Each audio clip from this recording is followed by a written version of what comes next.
Hey, what's up, everybody? True Boxing here. Thank you for coming back to Get Hit with the Truth. So today we're doing the recap from the DAZN main event that saw Alexis Rocha and Giovanni Santillan in a welterweight showdown at 147. Now, before we get into that, if you could smash the like button, leave a comment, subscribe to the channel. I really do appreciate any and all support that I can get as I continue to build my channel here. So, apologies for not getting the preview up for this fight. In all fairness, I did pick Rocha to win. I thought it was going to be an entertaining fight between two guys that throw a good amount of punches. You know, but I felt because Rocha got a little bit more experience and a little bit and had the height and reach advantage, I thought I gave the edge to him. But I did say don't count Giovanni Santillan out because he had never been defeated and he's been banging around looking for an opportunity. So this was the opportunity he was looking for. And Rocha being the #1 contender, I was surprised he took on a guy like Santillan.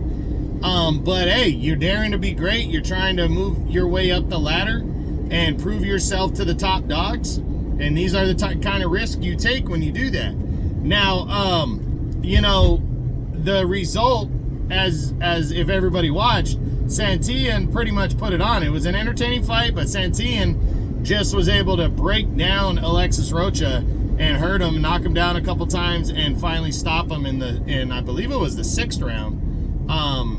And he remains undefeated and now has put himself in a fantastic position to become the #1 ranked contender at 147. You know, big time win. This win's definitely going to get him into the top 10. So I'm going to be doing a what's next video on him next week for sure. But the flip side, Alexis Rocha, I mean, what a heartbreaker. That dude was, like I said, he was the #1 ranked contender in the WBO.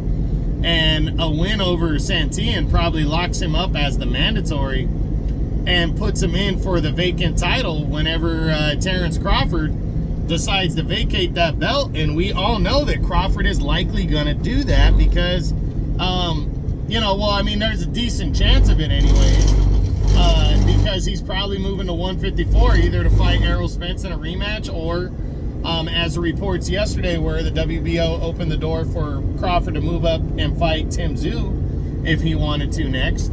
So it was just, you know, very surprising, you know, that Santillan just not only beat Alexis Rocha, but was able to dominate him like this and really move himself into the best position. And Alexis Rocha now, that's his 2nd defeat.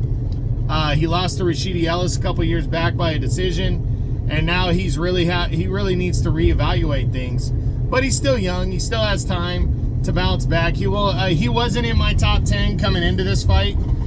He was one of those guys that was like just on the outside at 147.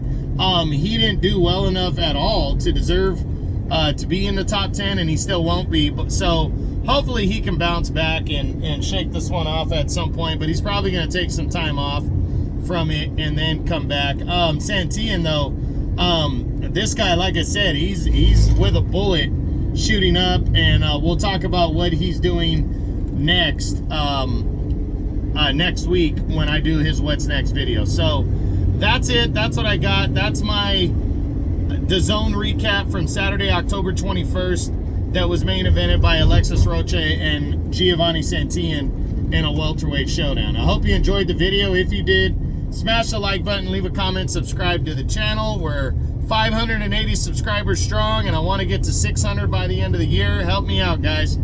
This is True Boxing. You've been hit with the truth.